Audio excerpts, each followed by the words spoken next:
Today, Bill gave us a very informative speech about how Toastmasters as a club works. So I really tried to view this as a speaking to inform sort of speech and evaluate it along those lines. I think Bill did a great job using visual aids despite a slight snafu. I think in a way it worked because we could see both the presentation and Bill himself. So one sort of off the mark suggestion for you is, in general, when you're going to use technology as part of a presentation, try to just preview it, either get here early or come some other day when there's not a meeting here. Plug in your laptop, fire it up, make sure it works as you want to. And if you want it to work that way, the other sort of suggestion I would be is that you can look at it, you don't ever let the audience know when something's not going right. Say, perfect! It's right up there, just like I wanted it. And as long as it's not harming your presentation, just go forward.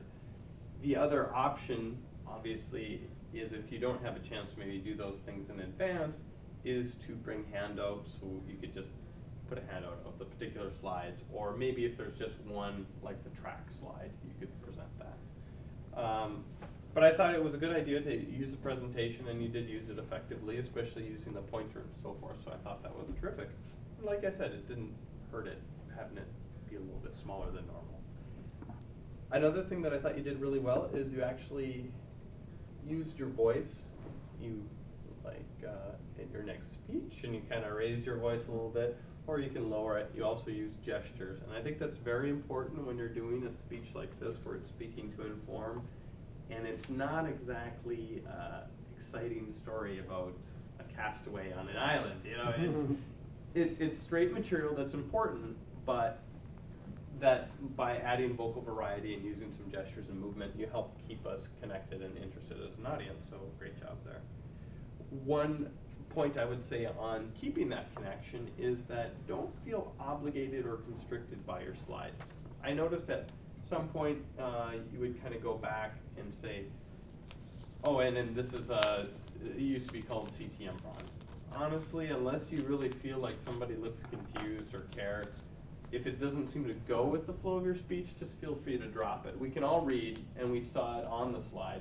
So if it's not very important to your point, or you feel like it's just a good transition, feel free to skip a bullet. You're not obligated to go over every bullet on your slide, especially where it's something like that, just sort of a parenthetical thing saying, this used to be called something else. So if you felt like there's a lot of confusion, obviously that point wouldn't apply. But I thought you did a great job with the speech overall. And one last point I thought you did very well was with the sample manuals. You used the Competent Leadership Manual, and then you mentioned the Storyteller one, showed that. And that gives a real good idea that these things actually exist and they're not some monster binder you have to work through. So thank you for your speech and great job. Thank you, Val.